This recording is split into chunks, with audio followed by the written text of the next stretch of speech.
우리 사도행전 4장 1절에서 4절까지 말씀 보도록 하겠습니다. 사도행전 4장 1절에서 4절 말씀. 사도행전 4장 1절에서 4절입니다. 우리 한 목소리로 1절에서 4절까지 한 목소리로 같이 읽겠습니다. 시작. 사도들이 백성에게 말할 때 제사장들과 성전 맡은 자와 사두개인들이 이르러 예수 안에 죽은 자의 부활이 있다고 백성을 가르치고 전함을 싫어하여 그들의 잡음에 날이 이미 저물었으므로 이튿날까지 가두었으나 말씀을 들은 사람 중에 믿는 자가 많으니 남자의 수가 약 5천이나 되었더라. 아멘. 베드로와 요한이 나면서부터 걷지 못했던 사람을 예수님의 이름으로 고친 후에 자신들에게 이 일을 보고 몰려든 사람들에게 예수님의 죽으심과 부활에 대해서 담대히 선포합니다. 종교 지도자들은 이 사도들이 전한 이 복음, 이 말씀을 싫어해서 두 사람을 붙잡아지고 다음 날까지 가두어 버렸습니다. 그런데 이제 더 이상 복음이 전하지 못하는 이 상황이 되었음에도 불구하고 사도들이 전한 이 복음의 말씀은 살아 있어가지고 그 말씀을 듣는 사람 중에 무려 남자만 5천 명이나 되는 사람들이 예수님을 믿게 되는 놀라운 역사가 일어납니다. 오늘 말씀을 통해서 하나님께서 저와 성도님에게 주시는 귀한 신앙의 은혜와 교훈들이 있습니다. 이 말씀을 정말 하나님께서 나에게 주시는 말씀으로 받으시고 이 말씀 붙들고 한 주간 믿음으로 살아가시는 제가 되고 우리 성도님 되시기를 주님의 이름으로 축원드립니다. 자, 사도행전 4장 1절 2절 말씀 나에게 주시는 하나님의 말씀입니다. 함께 읽겠습니다. 시작. 사도들이 백성에게 말할 때에 제사장들과 성전 맡은 자와 사두개인들이 이르러 예수 안에 죽은 자의 부활이 있다고 백성을 가르치고 전함을 싫어하여. 사도들이 복음을 전했죠. 복음은 기쁜 소식이란 뜻이에요. 복음, 기쁜 소식. 왜 기쁜 소식이냐? 죄로 인해서 죽을 수밖에 없는 사람들이 예수 그리스도의 십자가와 부활의 은혜를 통해서 구원을 얻었다. 누구든지 예수님을 믿고 회개하면 하나님의 자녀가 되고 영생을 얻는다. 어떤 사람에게 자신의 생명을 나눠줄 수 있다면 10년만 나눠줘도 50년만 나눠줘도 이보다 큰 일이 없죠. 그런데 예수님을 믿으면 10년, 50년이 아니라 영생을 얻으니 이것보다 더 놀랍고 기쁜 소식이 없죠. 그래서 예수 그리스도를 믿음으로 말미암아 구원 얻고 영생을 얻는다. 복음, 이것이 기쁨의 소식입니다. 그런데 이 종교 지도자들은 베드로와 요한이 전하는 이 복음을 반기지 않았습니다. 싫어했어요. 베드로와 요한이 성전에서 복음을 전할 때 제사장과 성전 맡은 자, 사두개인들이 그들에게 이르렀다라고 이야기하죠. 이 이르렀다라는 말이 뭐냐면 갑자기 공격적으로 다가왔다라는 뜻입니다.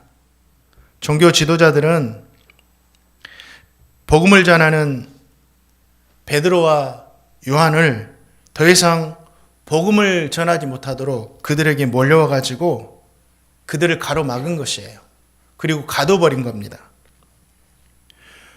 그럼 우리가 한 가지 생각해 볼 것이 있어요. 왜 종교 지도자들은 복음을 전하는 베드로와 요한을 가로막았는 것인가? 그들을 왜 복음을 더 이상 전하지 못하도록 가둬버린 것인가? 거기에 대해서 한번 생각해 봐야 됩니다. 그 이유에 대해서 오늘 말씀은 복음을 듣기 싫어했기 때문이라고 해요. 싫어했다. 복음을 싫어했다. 그 이유로 가로막은 거예요. 종교 지도자들이 베드로와 요한이 전하는 이 복음을 듣기 싫어한 이유가 두 가지가 있습니다. 먼저 제사장들이 이 복음을 듣기 싫어한 이유가 있어요. 이 복음이라는 것이 베드로와 요한이 전하는 이 복음이라는 것이 자신들에게 있는 모든 것을 빼앗아가 버리고 잃게 만들 것이다 라고 생각하기 때문이에요. 복음이 나에게 있는 모든 것을 빼앗아갈 거야. 나에게 있는 모든 것을 잃게 만들 거야. 이 생각을 가졌기 때문에 위협을 느낀 겁니다. 왜 그랬냐면 제사장들은 예수님을 하나님의 아들이라고 인정하지 않았습니다. 오히려 하나님의 아들이라고 말하는 예수님을 신성모독죄라고 해서 십자가에 못 박게 한 장본인들이죠. 그런데 지금 베드로와 요한이 자신들이 죽인 예수님이 하나님의 아들이었다라고 담대하게 선포하고 있는 거예요. 그리고 그 복음에 대해서 많은 사람들이 귀를 기울이고 있습니다. 이 상황은 예수님을 십자가에 죽였던 제사장들에게는요, 매우 위협적으로 다가왔어요. 왜냐하면 진짜 베드로가 전한 이 복음이 사실이라면 그들이 예수님을 죽게 한 일은 단순한 착오나 오해가 아니라 하나님의 아들을 죽인 엄청난 죄가 되기 때문에 그들이 정말 두렵게 여긴 거예요. 그러면 어떻게 될까요? 지금까지 자신들이 주장해왔던 신앙의 정당성, 종교적인 권위 다 무너지게 됩니다. 제사장들에게 있는 모든 것이 무너지게 돼요. 그동안은 자신들이 옳고 예수님이 거짓이라고 생각했지만 이 복음이 받아들여지는 순간 모든 것이 뒤집혀요. 예수님이 참이 되고 제사장들은 거짓이 되는 거예요. 그러면 어떤 결과가 나오느냐? 지금까지 누려왔던 백성들로부터 받은 이 존경, 그리고 권력, 가지고 있는 제사장의 권력, 물질, 명예, 모든 것이 사라지고 잃어버립니다. 그래서 자신들이 가지고 있는 모든 것을 지키기 위해서, 이것을 잃지 않기 위해서 복음을 거부하고 가로막은 거예요. 지금 저와 성도님이 살고 있는 이 시대도 다를 게 없어요. 사람들이 복음을 거부하는 이유가 여기에 있어요. 예수님을 믿으면 다 잃어버릴 거라는, 하지 못하게 될 것이라는 이 두려움 때문에 예수님을 믿는 순간 지금까지 의지해왔던 세상의 것들을 다 내려놔야 된다. 예수님 없이 살았던 이 삶들, 쾌락들, 명예, 자존심, 이익, 취미생활, 심지어는 자기 자신까지도 주님 앞에 다 내려놔야 된다. 이런 생각을 갖는 거예요. 그래서 이게 싫어서, 이 모든 것들을 포기하기 싫고 이 모든 것을 잃어버리기 싫어서 예수님을 거부하는 겁니다. 그래서 어떤 현상이 일어나요? 우리가 복음 전하면 어떻게 말합니까? 그래, 나는 아직 술 마시기 때문에 예수님 믿을 수 없어. 나는 담배를 끊지 못해서 교회 갈 수가 없어. 이런 말을 하잖아요. 또 어떤 분은 나 주말에는 여행 가야 하기 때문에 예배 참석할 수가 없어. 그래서 교회 나갈 수도 없고 예수 믿을 수 없어. 우리가 성도님들이 복음 전할 때 어떻게 전해요? 그냥 예수 믿으라고만 전하잖아요. 이것은 하면 안 돼요. 이것은 반드시 해야 돼요. 이렇게 복음 전하지 않아요. 예수 믿으라고, 영생 얻으라고만 복음 전하잖아요. 그런데 사람들은 예수님을 믿으면 이러한 것들은 하지 않아야 된다는 사실을요, 우리의 삶이 달라져야 하는 사실을 본능적으로 알고 있는 거예요. 우리가 설명하지 않아도 신기하죠. 그래서 복음에 대해서 싫어하고 거부하는 거예요. 내가 이렇게 편하게 사는데 예수 믿는 순간 이 모든 것을 하지 않아야 된다. 얼마나 그들에게는 두려운 일이에요. 얼마나 고통스러운 일이에요. 그런데 우리가 잘 알아야 할 게 있습니다. 복음은요, 사람들에게 있는 무엇인가를 빼앗기 위해서 오는 것이 아니에요. 오히려 복음은 사람들이 붙잡고 있는 썩어 없어질 것들과 비교도 할 수 없는 영원한 생명과 하늘의 복을 주시고자 우리에게 다가오는 거예요. 이 복음이. 예수님을 믿는 것은요, 우리가 빼앗기는 것이 아니에요. 잃는 것이 아닙니다. 두려워하지 마세요. 예수님 믿는 순간 마누라도 빼앗기고 자녀들도 빼앗긴다고 생각해서 예수를 믿지 못하도록 그렇게 박해하잖아요. 아니에요. 예수님을 믿는 것을 잃는 것이 아닙니다. 더 좋은 것을 얻는 일이에요. 물론 복음을 받아들이고 예수 믿으면요, 분명히 내려놓아야 될 것이 있어요. 하나님의 말씀에서 하지 말라는 것이 있으니까 분명히 내려놓아야 할 것이 있어요. 그러나 기억하세요. 저와 성도님이 예수 믿고 내려놓는 것보다 하나님께로부터 받는 것이 훨씬 크다. 이게 복음이다. 이 사실, 우리가 내려놓는 것까지는 아는데 하나님께로부터 받는 것이 더 크다는 사실을 모르니까 거기까지는 몰라요. 그래서 복음에 대해서 거부하고 싫어하는 거죠. 또 한 가지, 복음을 가로막는 사람 중에 사두개인이 있어요. 사두개인. 그들은, 사두개인이 누구냐? 이들은 구약 성경 중에 오직 모세 오경만을 하나님의 권위가 있는 말씀으로 받아들였습니다. 다른 거는요, 그냥 참고일 뿐이고, 모세 오경만, 창세기, 레위기, 출애굽기, 민수기, 신명기까지만 하나님의 권위가 있는 말씀으로 받아들였습니다. 그리고 이들은 특징이 있어요. 부활은 없다. 부활도 없다. 영생도 없다. 천사도 없다. 이 모든 것을 부인했어요. 이 종교 지도자들 중에, 자, 사도행전 23장 8절 말씀 한번 읽어보겠습니다. 읽겠습니다. 시작. 이는 사두개인은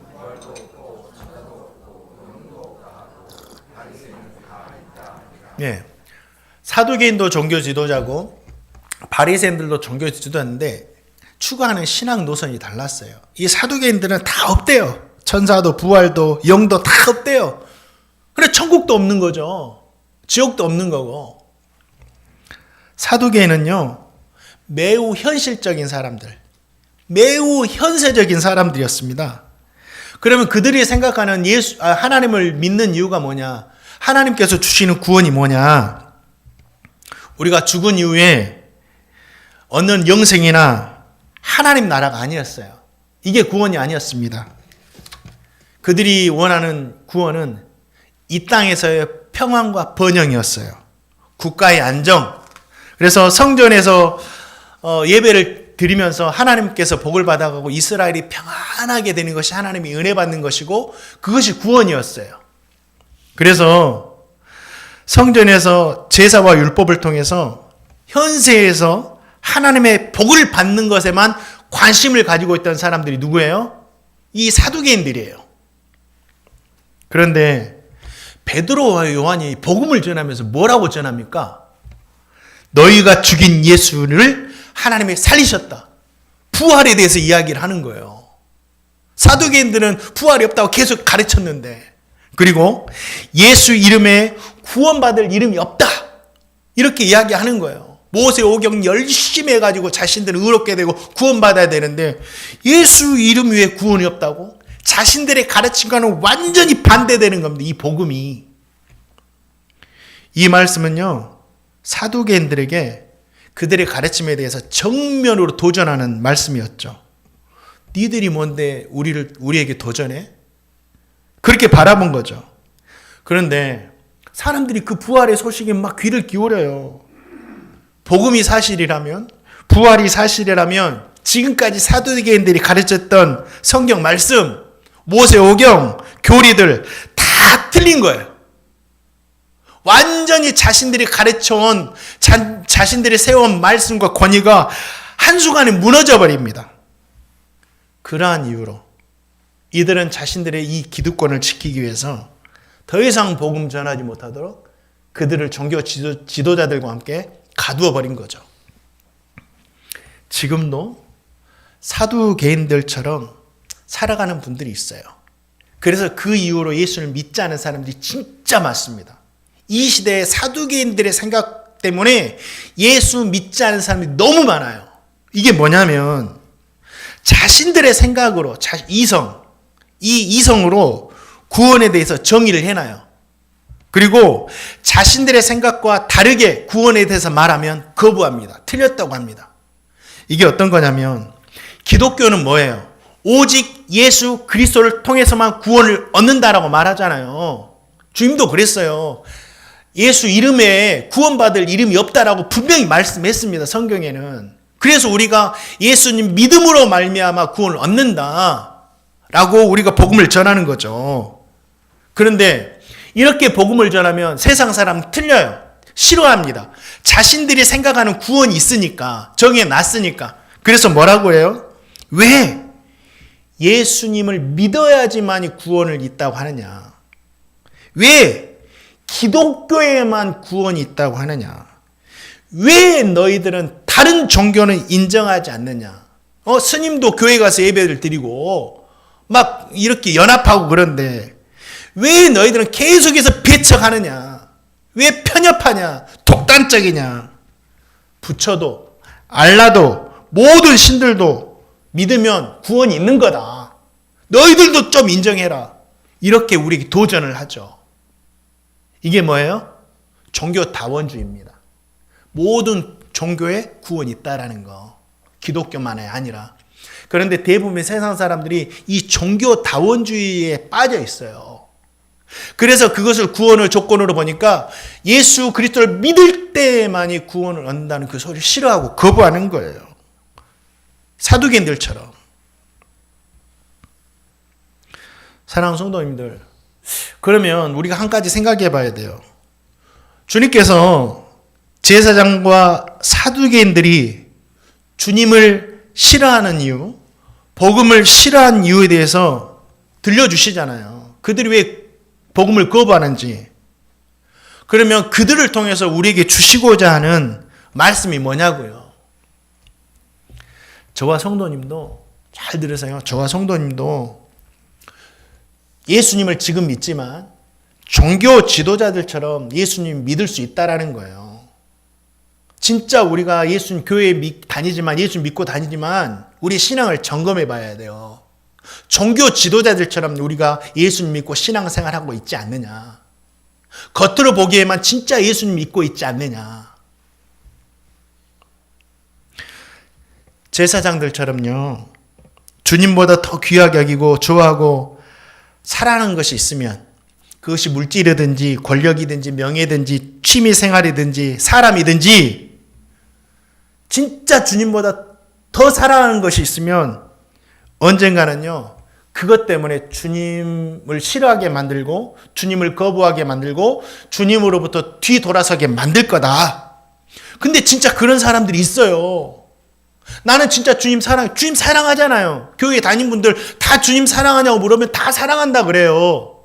근데 진짜 주님 사랑하는 것이 가장 1번인가 이걸 생각해 봐야 된다라는 거예요. 우리 마음 가운데 진짜 주님이 1번이 되지 않으면 언젠가 그것보다 더 1번이 되는 것과 부딪혔을 때는요. 주님 돌아선다니까요.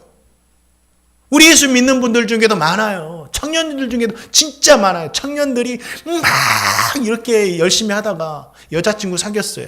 여자가 예수 안 믿어요. 주일날 놀러 가재요. 놀러 가는 청년들이 있어요. 또 한 가지. 우리 성도님들, 우리 마음 가운데 진짜 주님을 가장 사랑하는가? 부자 청년이 주님 진짜 사랑했잖아요. 주님 너무 사랑했어요. 부자 청년도 주님, 내가 주님의 제자가 되고 싶어요. 얼마나 좋아요. 주님 진짜 사랑하니까 주님 제자가 되고 싶겠다고 했잖아요. 그런데 주님께서 그래요. 그래, 고맙다. 그런데 네가 나의 진짜 제자가 되기를 원하느냐? 그렇다면 너에게 있는 물질을 다 팔아가지고 가난한 사람들에게 다 나눠주고 그 외에 나를 따라와라. 말씀을 해요. 그러니까 이 부자 청년이 어때요? 물질이 너무 많아가지고 고민하는 거예요. 주님 사랑하는데. 근데 이 청년은 물질을 더 사랑해. 어떻게 해요? 뒤돌아서서 주님 더 이상 따르지 않아요. 이렇게 된다니까요.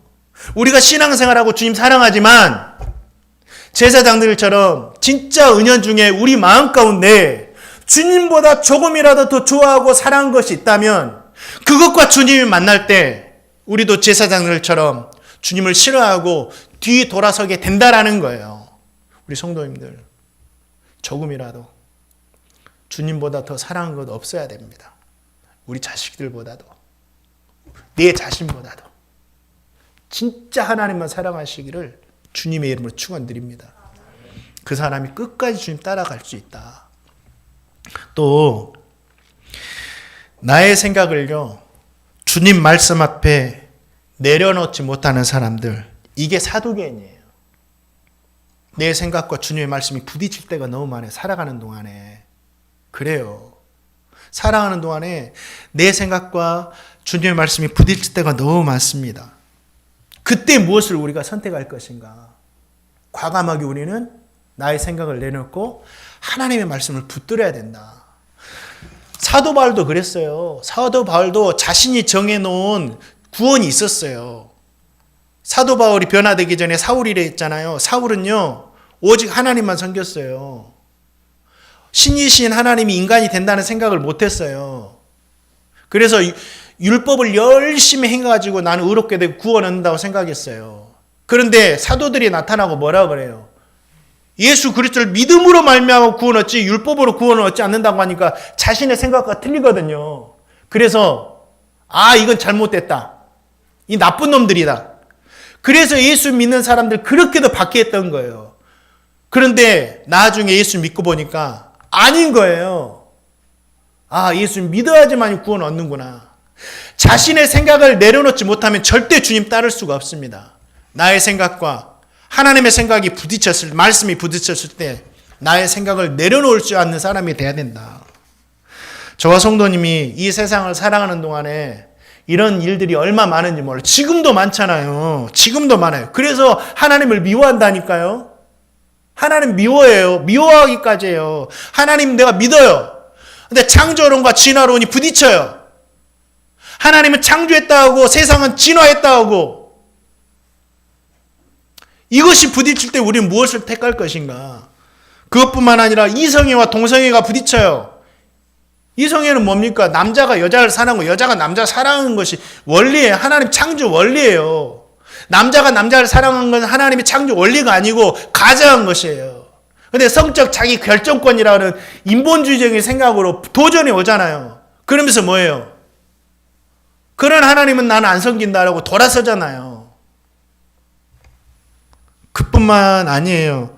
낙태와 생명권, 기독교와 종교 다원주의, 결혼과 이혼, 수많은 문제들이요, 사람들의 생각과 하나님의 말씀과 부딪히고 있어요. 그때 우리는 하나님의 말씀을 선택해야 된다. 그래야지만 우리가 하나님 아버지 앞에 돌아서지 않을 수 있다.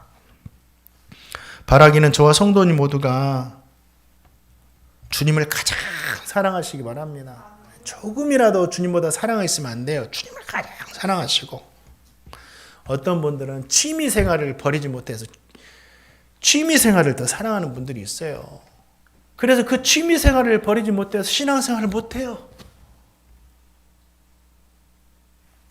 주님을 사랑하시고, 그리고 나의 생각과 하나님의 말씀이 충돌할 때 우리의 생각을 과감하게 내려놓고 하나님의 말씀만 따르시기를 주님의 이름으로 축원드립니다. 자녀 교육도 또 사도행전 4장 3절 말씀 한번 읽어보겠습니다. 읽겠습니다. 시작. 그들을 잡음에 날이 이미 저물었으므로 이튿날까지 가두었으나. 복음을 싫어하는 사람들이, 종교 지도자들이 베드로 요한을 잡아들였죠. 유대 종교 지도자들에게는 종교적인 문제로 사람을 신문하고 조사할 권한이 있었습니다. 그래서 이 권한을 사용해서 그들을 붙잡았고 신문을 해야 되는데 날이 저물어가지고 그날 저녁에 신문하지 못하고 다음 날까지 가두게 된 거예요. 베드로와 요한이 박해를 받은 것은 이 사도들이 최초로 박해를 받은 겁니다. 최초로. 이 복음 때문에 사도들이 최초로 박해를 받는 이 사건이에요. 성경에 기록된 사건 중에. 그런데 이 일은 사도들이 전혀 예상하지 못하는 일은 아니었어요. 언젠가 우리가 박해 앞에 서게 될 것이다. 그 사도들도 알고 있었습니다. 왜요? 주님께서 제자들을 밤낮 3년 동안 가르치실 때 분명히 알려주셨거든요. 이런 날이 이를 것이다. 자, 마가복음 13장 9절 말씀 같이 한번 읽어봅니다. 시작.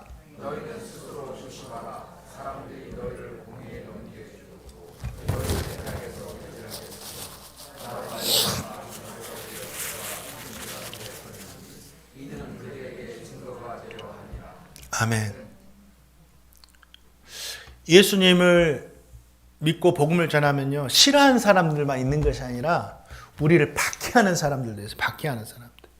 복음은 좋은 거잖아요. 예수 믿자.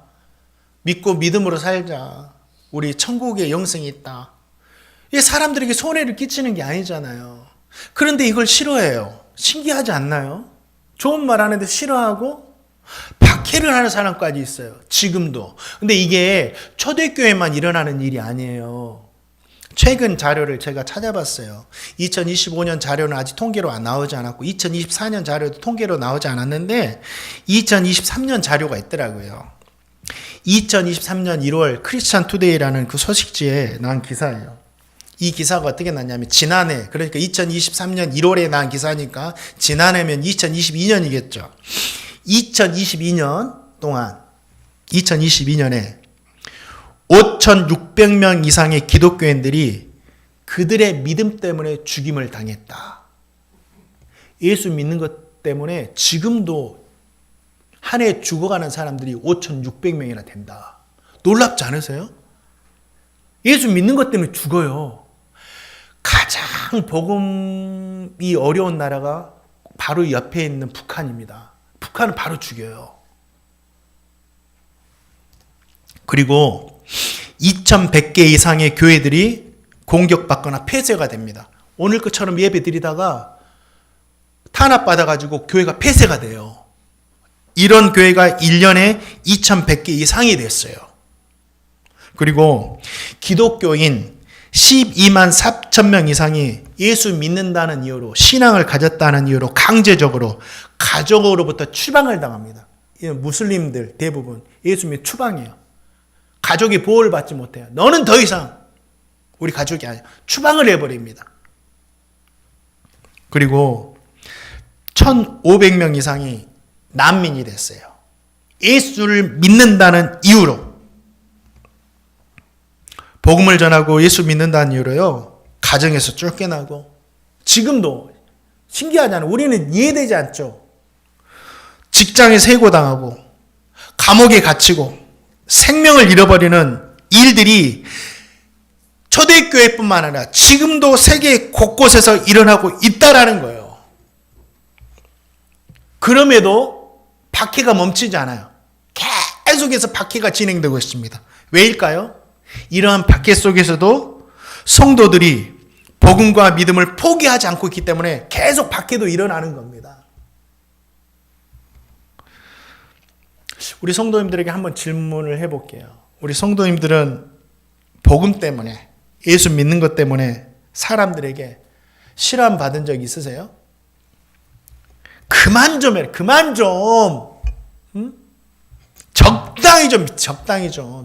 사람이 좀 있어야지. 적당히 좀 믿어라. 더 이상 나에게 강요하지 마. 마지막 경고하는 거야. 나도 너가 예수 믿는 것 반대하지 않을 테니까 너도 나에게 예수 믿지 말라고, 믿으라고 강요하지 마. 우리 성도님 이런 소리 들어본 적 있어요? 옛날에 어머니들은 참 많이 들었다고 합니다. 또 복음으로 인해서 사도들처럼 박해당한 적 있습니까? 제가 어릴 적입니다. 한 35년 정도 이렇게 된 그 시절에 교회에 다닌다는 이유 때문에 남편에게 맞고 쫓겨나서 몰래 신앙생활하던 우리 여집사님들, 권사님들이 계셨어요. 그때는 제 친구의 어머니도 남편에게 정말 핍박을 많이 받았어요. 그러면서도 몰래 신앙생활을 하셨습니다. 지금도 이렇게 신앙생활하고 계신 성도님들이 있을 줄 몰라요. 아마 있겠죠. 그때 낙심하면 안 된다. 왜 낙심하지 않아야 되냐? 우리가 복음과 믿음으로 인해서 사람들에게 외면당하고 무시당하고 때로는 비난받고 오해받는다면 그것은 우리의 신앙이 죽은 신앙이 아니라 살아있는 신앙이란 증거가 된다. 예. 복음이 있는 곳에 박해가 있는 겁니다. 믿음이 있는 곳에 어려움이 있는 거고요. 주님께서도 말씀하셨잖아요. 걱정하지 말아라. 이런 일들이 있다. 또 주님께서 뭐라고 하셨어요? 분명히 나로 말미암아 너희를 욕하고 박해하고 거짓으로 너희를 거슬러 모든 악한 말을 할 때, 믿음 때문에, 예수 믿는 것 때문에 악한 말을 들을 때는 너에게 복이 있다. 기뻐하고 즐거워해라. 하늘에서 너희의 상이 크다 말씀하셨습니다. 믿음으로 인해서요, 받는 고난이 지금은 고통스럽고 억울할 수 있지만 주님은 복음 때문에, 믿음 때문에 흘린 눈물 한 방울, 상한 심령 한 움큼까지 절대 잊지 않으시고 하늘의 상급으로 갚아주신대요. 낙심하지 마세요. 하나님께서 주시는 보상은요, 우리가 당하는 것과 비교할 수가 없는 것입니다. 사랑하는 성도님들, 사도들을 보세요. 이러한 박해 속에서도 뜨겁게 신앙생활 하잖아요. 얼마나 뜨거워요. 이런 힘듦 속에서도, 어렵고 힘든 중에도 믿음을 지켰잖아요. 저와 성도님에게 일어난 박해는 없잖아요. 대신 평안과 자유가 있습니다. 대한민국은 헌법에서도 종교의 자유를 보장하잖아요. 그래서 우리에게 이런 박해 없는 거예요. 대신 평안과 자유를 주셨죠. 왜 우리에게 평안과 자유를 주셨을까요? 더 하나님 붙들고 살라고, 더 하나님께 기도하고 살라고 이 평안과 자유를 주신 거예요. 성도님들 잘 기억하세요. 우리의 신앙을 가로막는 총이나 칼이 무섭기도 하죠. 무서운 겁니다. 그러나 총, 칼보다 더 무서운 것이 무엇인지 아세요? 자유와 평안이에요. 자유와 평안을 얻으면 더 뜨겁게 신앙생활을 할 것 같지만 그렇잖아요. 북한에 있는 성도들이 남한으로 와가지고 이 대한민국으로 와가지고 더 뜨겁게 신앙생활을 할 줄 알았는데 그런 분들이 고백해요. 신앙이 더 식어져 버렸다고. 북한에서는 그렇게 하나님을 찾고 막 부르짖고 뜨겁게 신앙생활을 했는데 그 박해 속에서도 대한민국으로 넘어와서 자유와 평안이 주어지니까 나의 신앙이 식어져 버렸다고. 진짜 무서운 것은요, 자유와 평안이에요. 자유와 평안이 우리의 신앙을 빼앗아가면 안 됩니다. 그렇기 때문에 우리 성도님들, 이 자유와 평안이 성도님의 신앙을 빼앗지 못하게 하시고 이것이 우리에게 주어졌을 때 더 뜨겁게, 더 기도함으로 신앙생활에 더 말씀 보셔야 되잖아요. 그렇게 신앙생활 하시는 제가 되고 우리 성도님 다 되시기를 주님의 이름으로 축원드립니다.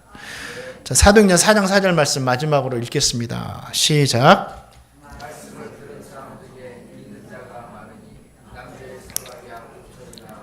아멘.